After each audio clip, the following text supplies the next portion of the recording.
Ho Chi Minh City, aka Saigon. You still have the chance to experience the chaos up close before it disappears forever. Vietnam's biggest city has some major plans by 2028. I spent a week here, and in this travel guide we are covering everything. The best things to do, prices, tips, transport, weather and the mistakes I made so you don't have to. And of course the big question, is the city worth the trip? If you're even a little into history, the War Remnants Museum is a non-negotiable. It shows the aftermath of the Vietnam War from a Vietnamese perspective, raw and unfiltered. Entry fee 40,000 dong, just under €1.5. In the courtyard you'll find real captured US and South Vietnamese military vehicles. Inside even more exhibits, including the guillotine the French brought to Vietnam and that South Vietnam actively continued to use afterwards. Oh, I was so scared.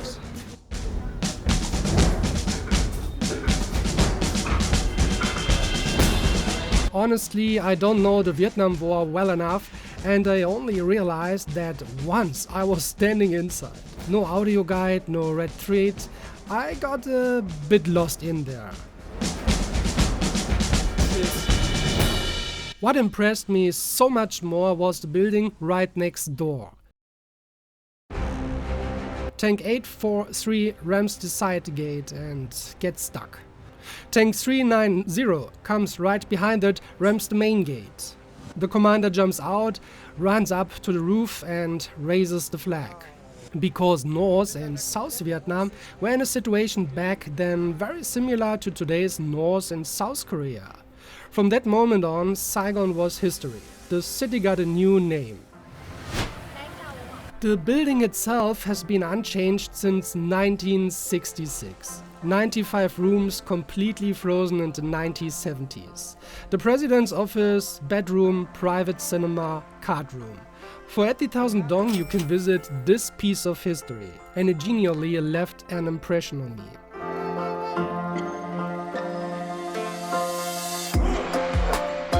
Quick note before the next highlight, which district is the best to stay? Hands down, District 1. From here you can walk to the most important sites and you're only 30 minutes from the airport. The traffic can get on your nerves sometimes, but with Grab or a scooter you'll get everywhere fast and cheap. God, no patience here in this country. And remember, I mentioned at the start that this city has big plans by 2028.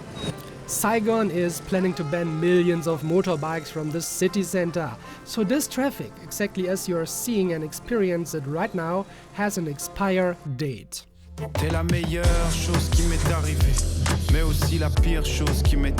If you're looking for Saigon's nightlife, Vien Walking Street is your place.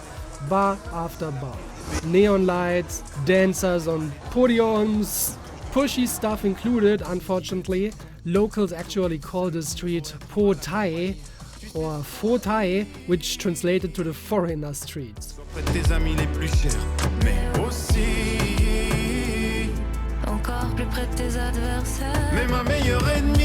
Perfect for party tourists, since I'm not a really party person, seen it, got the impression, moving on.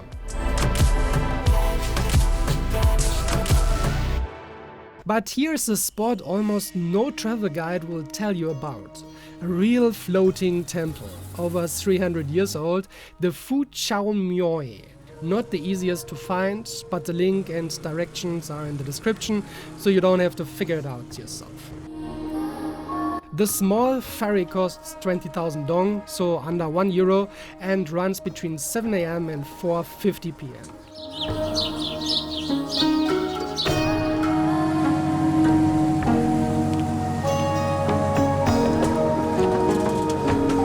The animals you saw on the boat, birds, turtles, fish, you can buy them and release them at the temple, just like this family here.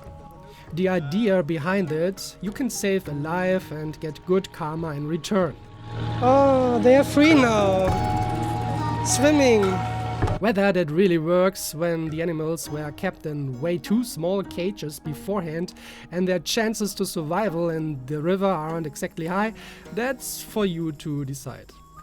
Either way, this temple is absolutely worth a visit and stands out from every temple I've been to in Vietnam and Thailand so far. Also mir wird total schwindelig von dem vielen Dampf und Rauch hier. While we head to the next highlight, what's the best time of year for Ho Chi Minh City? I was here at the end of February, experienced the New Year festival and had almost non-stop sunshine at over 30 degrees. November to April are the dry, warm months. Watch out through. March and April are the hottest, comparable to Egypt. May to October is rainy season. Daily showers, high humidity. September is the worst month.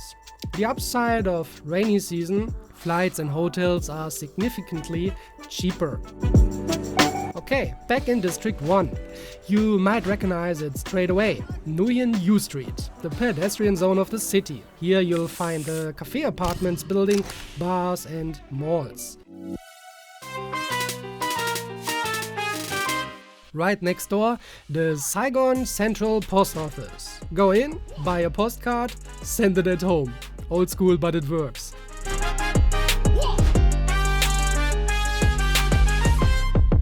I tried it on a Saturday lunchtime, which turned out to be pretty bad timing. If you want to do it, probably weekday mornings.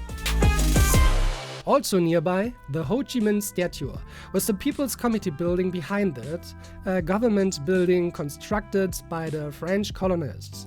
You can't go inside, but from the outside it speaks for itself. And one more street worth checking out. Book Street. Ja, vietnamesische Bücher.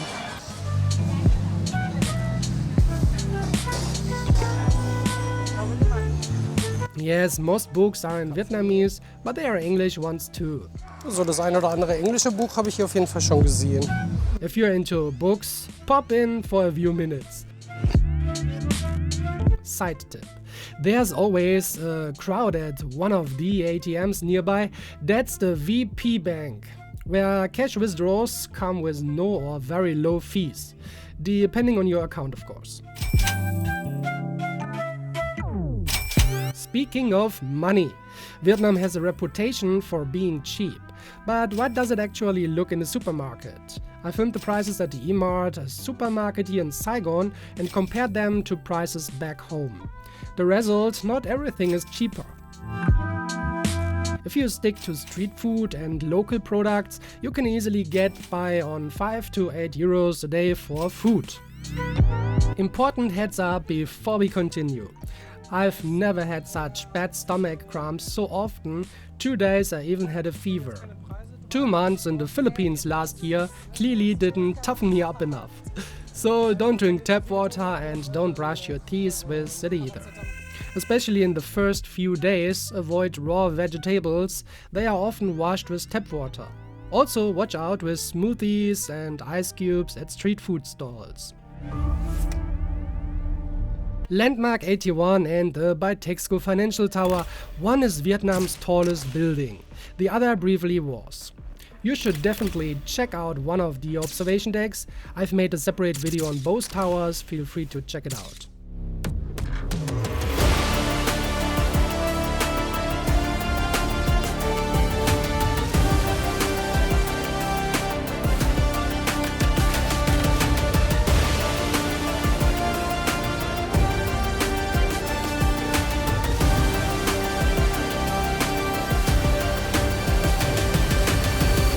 Now for a real hidden gem, the Saigon water bus. Besides the observation decks, it gives you the best view of the skyline, and at one of the piers you'll find the I Love Saigon sign that doesn't show up on Google Maps. There's a separate video on my channel for that one too.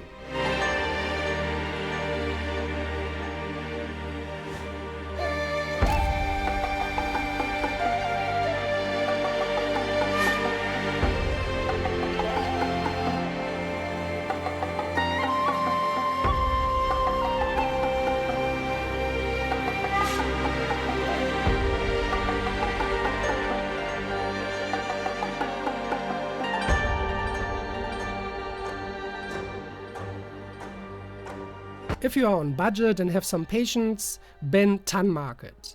You'll find everything here, seriously everything. But be prepared, the bargaining here is another level. Vendors get negotiable unfriendly if you don't buy anything. 120? You can go. Don't let it bother you. Over 1,500 vendors, there is plenty for everyone.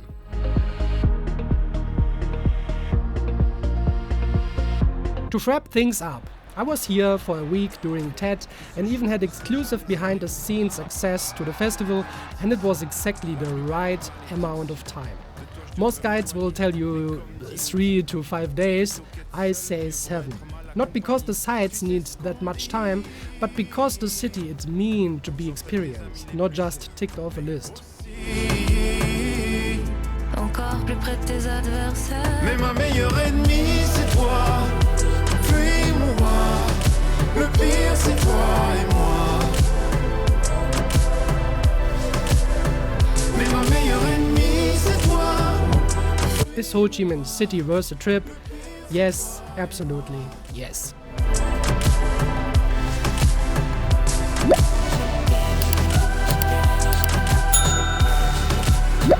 Outside the city, I'd also recommend the Chu Chi tunnels, especially if the War Remnants Museum was your thing, or a 2 to 3 day trip to Canton, which I did myself.